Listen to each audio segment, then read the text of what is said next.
thalassemia mayor ini yang kita butuh darah setiap bulan, bahkan 2 sampai 4 minggu gitu. Jadi ada bulan-bulan tertentu juga stok PMI kosong.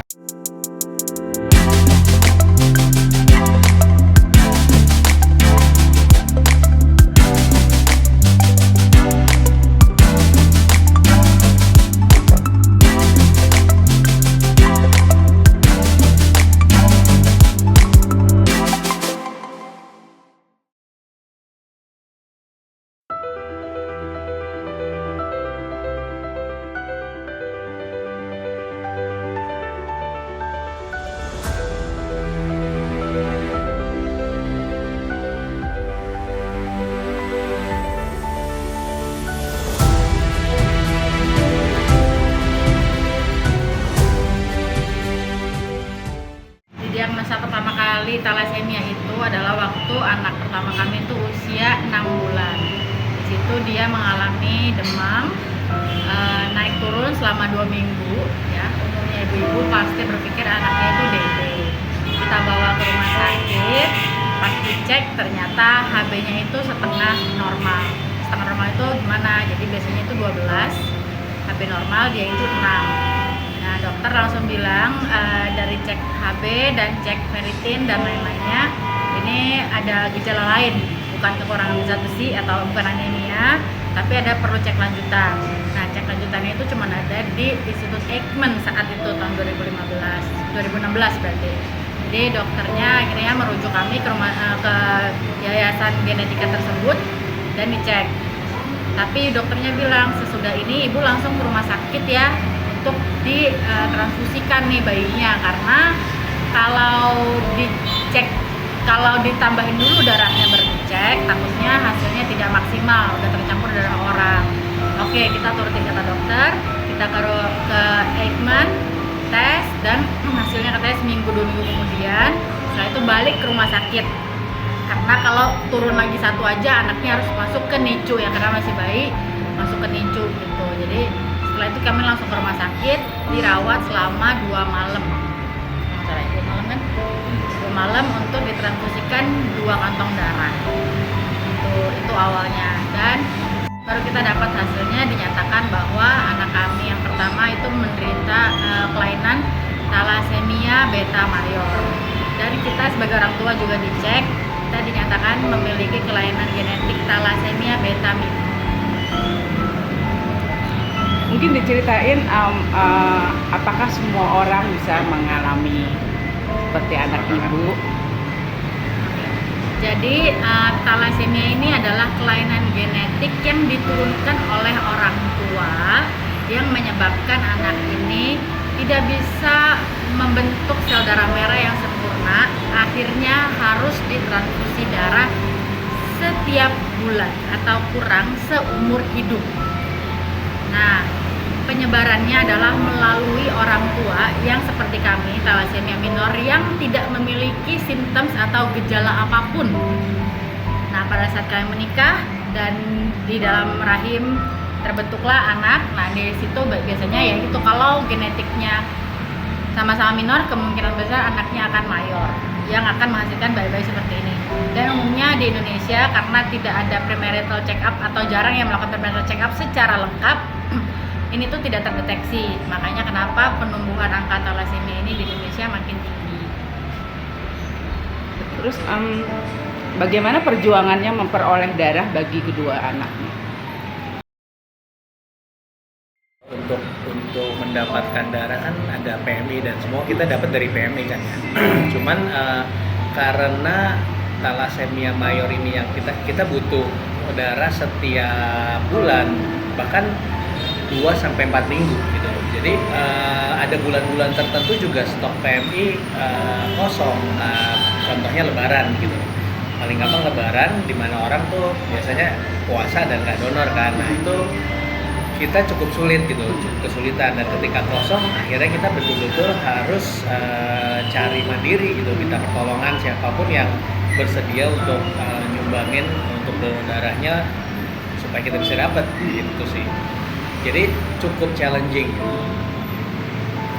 Terus apa yang menjadi kekhawatiran dengan kondisi kedua anak sekarang? Mungkin bisa ceritain yang anak pertamanya udah nggak ada ya Bu ya.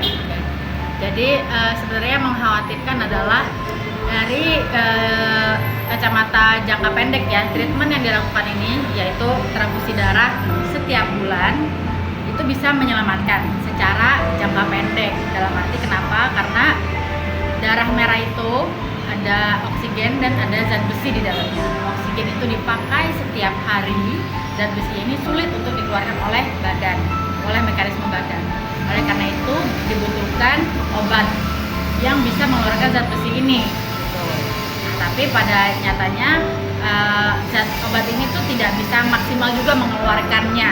Nah, lama-lama tetap ada terjadi penumpukan zat besi di dalam badan.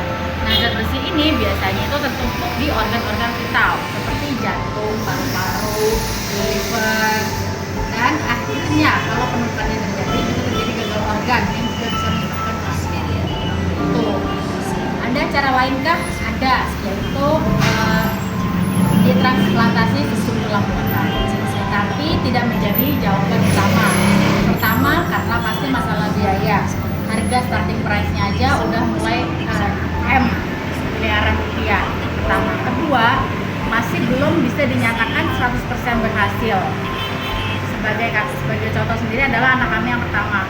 Dengan tingkat kesuksesan 95%, ternyata anak kami yang pertama gagal. Gagalnya bukan gagal dalam arti gagal transplannya, tapi ternyata setelah transplant ini masih banyak prosedur-prosedur yang harus dilakukan, perawatan ekstra intensif yang ternyata bisa menyebabkan berbagai macam komplikasi pada pasien. Jadi intinya banyak hal yang kita nggak duga sebelumnya. Tadinya kan sebelum kita tahu kita pikir cuma transplant aja, tapi ternyata jauh lebih kompleks daripada sekedar transplant. Berarti anak ibu meninggal umur setelah 6 tahun kurang 2 minggu apa? Setelah berapa jangka waktu setelah transplant meninggal? Jadi transplant itu sebenarnya di ekspektasi pada umumnya itu adalah 1 bulan sampai 2 bulan. Estimasi umumnya. Tapi anak kami waktu itu 1,5 tahun di rumah sakit. Gitu. Jadi ada hal-hal yang juga memang di luar kendali dan tidak terprediksi gitu lah, intinya gitu. Terus bagaimana menurut Bapak dan Ibu perhatian pemerintah pada pasien-pasien talasemia? Aku lihatnya nih masalahnya tuh nggak bisa lebih tidak sesimpel masalah penyakit yang lain, mungkin seperti cancer contohnya. Aku nggak bilang penanganannya lebih simpel ya, tapi understanding kita tuh kalau penyakit sama ini sebenarnya talasemia itu kelainan genetik buat penyakit. Jadi sesuatu yang bisa ditreatment dan bisa dicegah sebetulnya gitu loh. Kalau kita aware, kita ngerti itu bisa dicegah. Cuman untuk mendapat pemahaman ini dari kami sendiri aja kita perlu mengalami banyak hal lah, bertahun-tahun sampai understanding yang sekarang ya, pemahaman sekarang itu pun kita yakin belum sebanyak pemahaman dari dokter, dari sisi pandang dokter gitu loh. Nah, hal-hal yang seperti ini tuh membuat awareness talasemia itu jadi sangat penting, dan kita melihat belum ada. Jadi bukannya belum ada sebenarnya, kita nggak pernah teredukasi.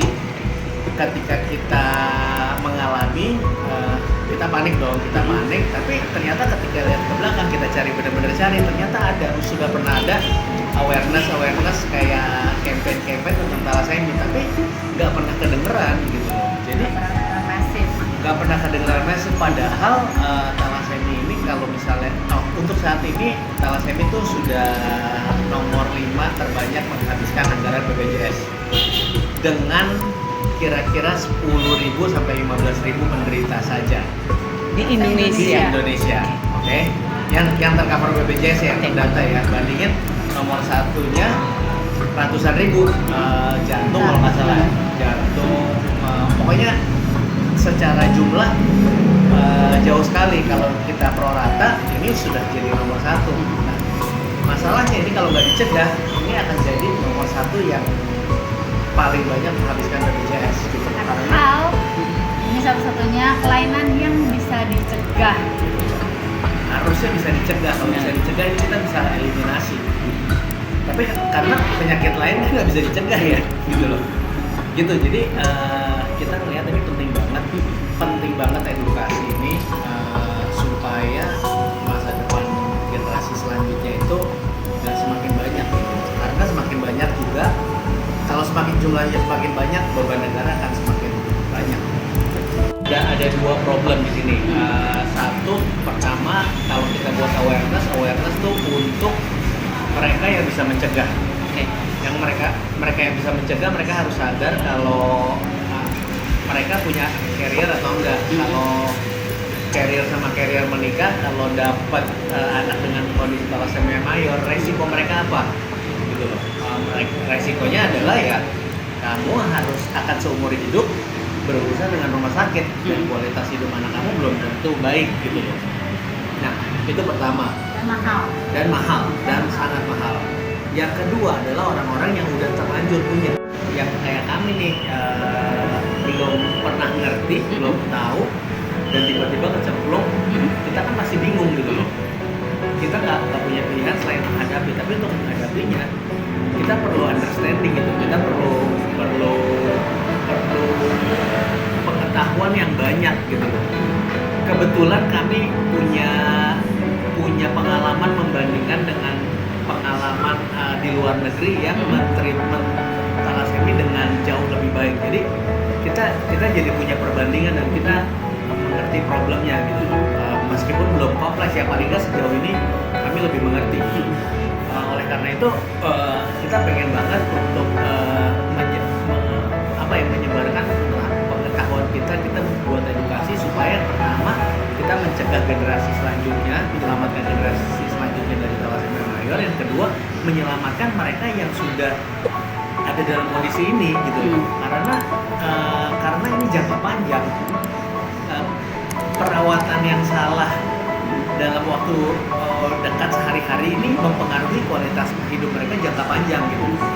Jadi ini sama sekali tidak simpel dan kompleks gitu. Makanya di sini kita berusaha, salah satunya kita caranya membuat yayasan yang bergerak untuk awareness gitu. Dan kita mau buat platform edukasi sendiri untuk baik mereka yang belum terpapar ataupun mereka yang udah kecemplung dan mereka yang ingin membantu dengan cara paling simpel donor darah gitu. Karena kita punya struggle terutama di waktu-waktu tertentu yang nggak punya darah tapi kita perlu darah, dan nggak cuma kita dong, teman-teman kita yang vaksin juga perlu.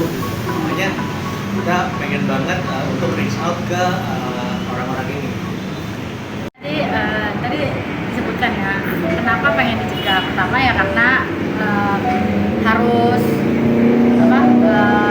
tadi kamu bilang kenapa dicegah, karena jadi berhubungan dengan rumah sakit seumur hidup setiap bulan. Kedua, harapan hidupnya anak-anak ini jadi kesehatannya jadi makin buruk. Ketiga itu sebenarnya mahal itu kenapa? Transfusi darah sendiri ini mahal gitu, apalagi obat-obatnya. Nah, obat untuk kelasi besi yang namanya untuk menghilangkan zat besi dalam darah ini harganya itu satu botol obat itu untuk sebulan itu 3 juta per 10 kg berat badan per bulan. Jadi kalau anakku itu 20 kilo, berarti sebulan 6 juta hanya untuk obat, belum termasuk suplemen, belum termasuk transfusi, dan apalagi keperluan primer lain, makan, sekolah, dan lain-lain. Sudah di atas UMR. Itu udah di atas UMR. Jadi aku bilang makanya kenapa lebih baik mencegah daripada mengobati. Ini 10 juta loh gitu, nyarinya aja udah ngap-ngapan gitu kan. Nah, dan ini bisa dicegah gitu kan, kenapa nggak dicegah aja gitu. Terus yang selanjutnya adalah di Indonesia ini waktu ya tahun 2015-2016 saat anak aku yang pertama kali ketahuan, dilihat ekspektasi hidupnya itu sampai 25 tahun kalau di Indonesia. Makanya kenapa aku jadi was-was ya melihat waktu itu pun aku umurnya 25 saat melahirkan anak yang pertama. Jadi ini aku baru hidup loh. Masa kalau dia terukur segini kayak dia belum memaksimalkan hidupnya gitu ya. Umur 25 pendek lah ya bisa dikatakan gitu kan. Nah, selama kita transfusi selama 2 tahun, nyatanya adalah teman-teman seperjuangan kita itu bisa setahun itu 10 orang meninggal di bawah usia 10 tahun gitu. Jadi masih kecil banget kan. Kemarin bilangnya 25, ini di bawah 10 tahun kan. Jadi sebagai orang tua aku semakin dibilang panik ya, panik dan stres gitu kan. Nah, makanya kenapa kita lanjutkan ke BMT itu tadi, bone marrow transplant susu tulang belakang, supaya harapannya bisa sembuh gitu. Tapi ya Tuhan berkata lain. Tapi kan sekarang kita ada anak kedua. Nah, selama kita di Thailand, kita mempelajari apa yang dilakukan dokter Thailand sih untuk mengatasi thalassemia. Toh kan kasusnya sama. Nah, setelah berbicara dengan dokternya, ternyata di Thailand itu ekspektasi hidupnya tuh 45 tahun. Terus secara ini langsung nanya dong, kok bisa gitu? Kan di Indonesia ini 25 tahun nih waktu kita sebelum kemarin. Kok bisa 45 ya? Dia menjelaskan ya mungkin ada perbedaan, beberapa perbedaan ya yang dijelaskan. Nah, yang itu yang kita mau bawa dan kita dedikasikan untuk semoga bisa dikabulkan melalui yayasan gitu ya. Nah, dari usia 45 tahun ini ya kita bilang hebat dan kita udah puji, dokternya malah kayak enggak loh, ini kita masih berpacu berusaha menyamaratakan kita dengan London karena di UK itu dia bisa sampai umur 65. Itu pertanyaan kita yang akhirnya ini kebesaran jomplangnya antara di sini sama di luar negeri itu yang pengen kita coba seimbangkan lah. Paling nggak dengan apa yang kita punya, karena kan pemerintah juga bergerak, pemerintah juga mulai aware, dokter juga aware. Tapi kan kita sebagai pasien tuh kadang nggak punya pilihan dan tergantung sama rumah sakit dan pasien. Nah, kita paling nggak kita melihat ada celahnya nih, apa yang bisa kita lihat nih. Paling tidak kita bisa meningkatkan kualitas hidup dengan cara misalnya kita mencari donor darahnya tetap nih, nggak sembarangan orang. Jadi kita badannya sudah kenal darah yang didonorkan, itu sangat membantu. Kita ngelihat sendiri bedanya dari anak pertama kami dan anak kedua gitu.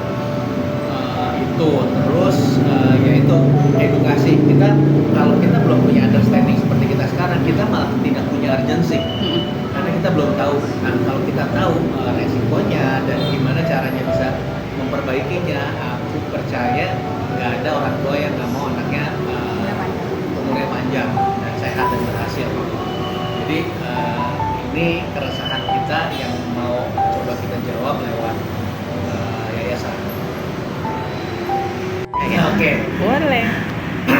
Oke, nah jadi akhirnya tahun lalu kita membentuk satu yayasan namanya Menuju Generasi Sehat gitu. Ya, kenapa menuju? Karena kondisi sekarang tuh masih belum ideal dan kita bermimpi di generasi Indonesia di depannya akan lebih sehat.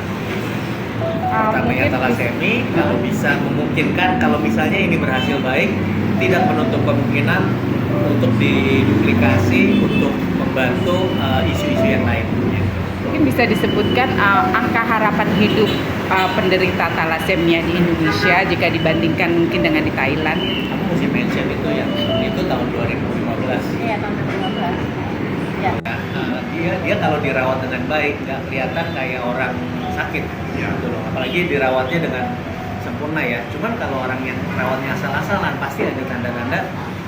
Misalnya gini, kulitnya menghitam, biasanya gitu. Terus bentuk mukanya berubah, hidungnya agak pesek, nggak hilang, terus tulangnya rapuh karena overload zat besi gitu.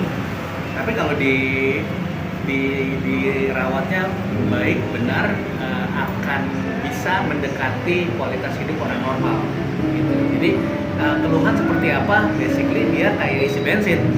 Setiap habis diisi dia energize, banyak tenaga. Tapi kalau udah mendekati waktunya transfusi, dia udah mulai lesu, udah mulai gak bersemangat gitu. Makannya mulai dikit. bandel gitu ya, masih kuat, akhirnya HB-nya dropnya terlalu jauh. Nah itu mempengaruhi organ-organnya juga.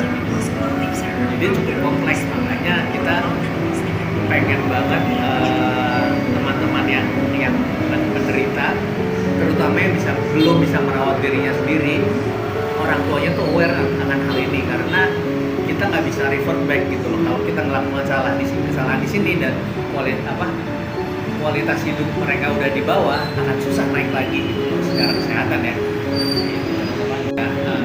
Dia kalau dirawat dengan baik nggak kelihatan kayak orang sakit ya, apalagi dirawatnya dengan sempurna ya. Cuman kalau orang yang merawatnya asal-asalan, pasti ada tanda-tanda misalnya gini, kulitnya menghitam biasanya gitu, terus bentuk mukanya berubah, hidungnya agak pesek, nggak hilang, terus tulangnya rapuh karena overload zat besi gitu.